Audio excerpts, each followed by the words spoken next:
In this video, we're going to review how to fill out the PT discharge.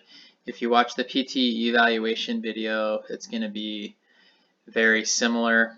So again, in our hot box, we're going to find our PT discharge, and we're going to go ahead and click on the patient's name or that, and it will come up. Again, identify your patient, and then type in your time using military time and the visit date. And then make sure this says that it's a PT, not a PTA. Your medical diagnosis and PT diagnosis will have carried over from what you previously did. And as you see here, some ICD-10 codes showed up, and you won't fill those out. That will be done in the office. One thing I wanted to show you is this patient's no longer homebound, so that's why I'm discharging. So when you click no, this is going to show up in red, prompting you to check yourself whether or not you want to do that or not if this patient is not homebound. So this patient's no longer homebound, so that's why we're discharging. So we can get rid of this part too, and that the patient can now drive and they're ready for discharge. Again, we're going to put in vitals. I won't take the time to do it right here, but you understand where you would type in all the vitals. Don't forget respirations. If you don't give a full set of vitals, they're going to send it back to you every time. So make sure you're counting the breaths per minute.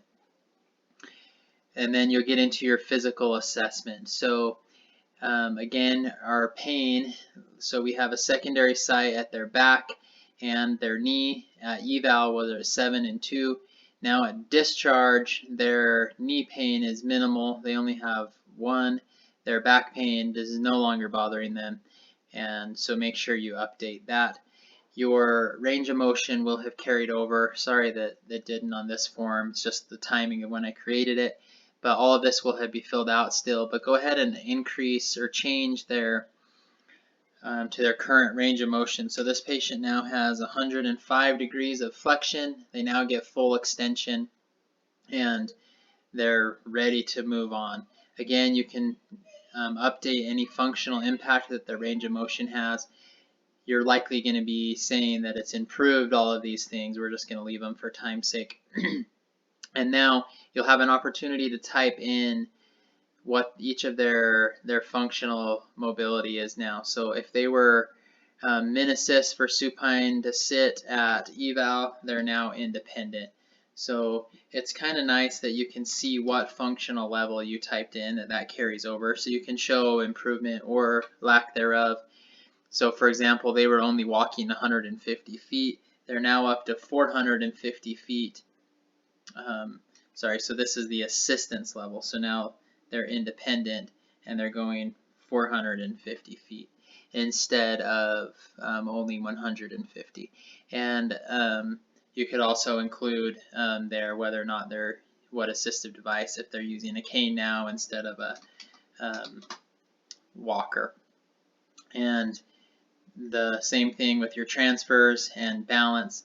Here you'll have an opportunity to update your functional testing. So their WOMAC improved to 45 out of 96. Their timed up and go was 12.5. Their Berg improved to 40. And this 5-time sit to stand test you did was now 12 seconds. So, which is really good, and then you can have an opportunity to talk about those tests here of how that did. So their tug improved, it reduced their fall risk. Patient now can use cane instead of walker for tug, just for example, those types of things. So you can say that it reduced their fall risk and that they're no longer homebound. Pain is no longer bothering them for functional activities, whatever you choose to type in. This is where you'll get to type in the scaled interventions that you did at this visit. So because you weren't able to do that up here as you did in previous visits. So this is where you can type that you worked on bed mobility, knee range of motion, you upgraded the home exercise program, for example, whatever you did for your scaled interventions, gait training, balance interventions. So again, this will be your final opportunity to get into this PTG section. goals and interventions. And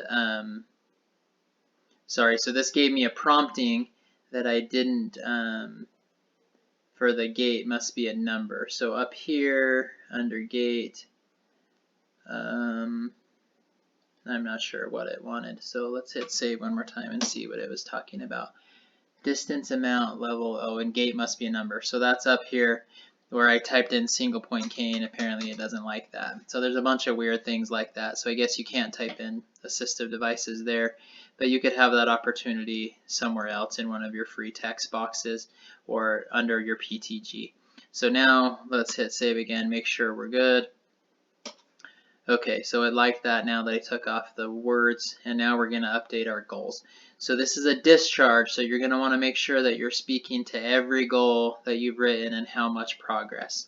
So for example, let's get into our range of motion goal.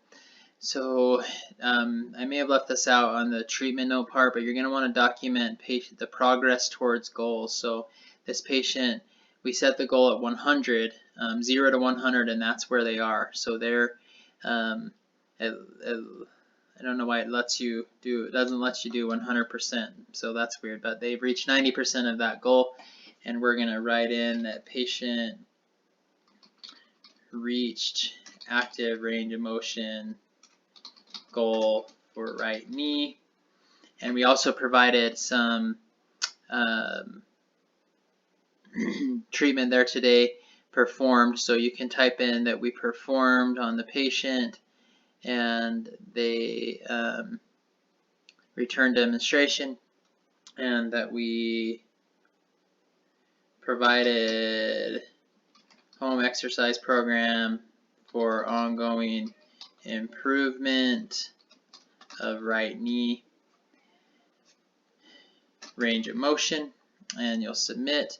And then you can complete this intervention because we're not going to do it anymore as we're discharging the patient, but it's not necessary to do that because you're going to discharge them anyway. Marking this intervention as complete will inactivate the intervention. A discontinue order will not be created. This action cannot be undone. So you can do that if you want. I'm choosing not to do that unless you hear differently from the agency going forward. I don't know that you need to do that. But if you were in the middle of treatment and you're no longer working on a specific intervention, you could go ahead and discontinue it. So you'll want to update each one of those goals since it's a discharge and return to that document, and that's where you'll see that they now show up, the range of motion goal that we just did. Now we're going to talk about the reason for discharge. So this patient was no longer homebound. They're also requested discharge, and in this case patient is ready to start outpatient PT services and received MD order. Or you could have worded that better than me, but you get the point. Care coordination. We're going to these are the boxes after talking with the office that they want to make sure that we're checking is that they're discharging from home health services, that we notified the scheduler, and that the physician was notified of discharge. And then the order and summary one, we went back and forth, but you're going to click order and summary completed unless you hear differently from us going forward.